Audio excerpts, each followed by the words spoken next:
Pero sila sa Kongreso, they're always sensitive sa pulso ng taong bayan. And do you agree na itong investigasyon sa anomaly sa flood control projects take precedence even over the conviction or pagpapawalang sala ni VP Sara?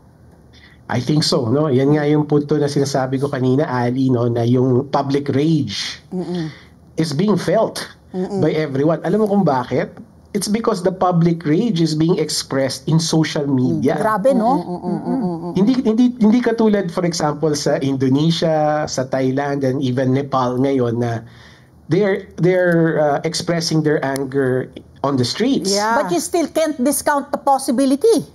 Oh. Tayo siguro pwede, pero to the streets also, they did, diba? Pero small lang, 'di ba? Nagpunta sa bayan ng mga discard sa DPWH, pero of course nothing compared.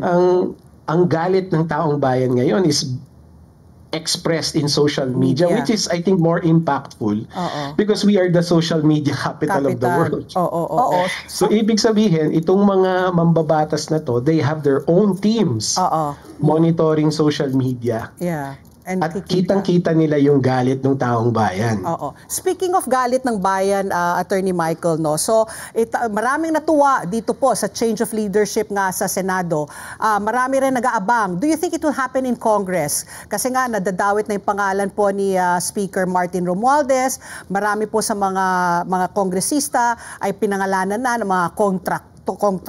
Then do you think it's also time that that Congress will also clean its house? Sabi nga ni E.S. Bersamin, magkakaroon kaya rin ng pagpapalit ng pamumuno sa Kongreso?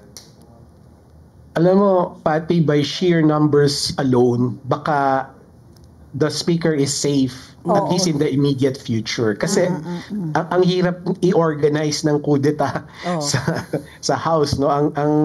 Ang nakagawa lang noon is Mayor Sara Duterte, di ba, in 2018. But di ba? So but in this particular moment, no, mukhang it will be difficult to gather the numbers or the sufficient numbers. Kasi ang kailangan mangyari is yung majority support, yung super majority support ni Speaker Romualdez, bumaliktad. Ang dami nun. That's close to 90% of lawmakers. 200 plus, right, no? So, by sheer numbers alone, mukhang safe si Speaker Romualdez for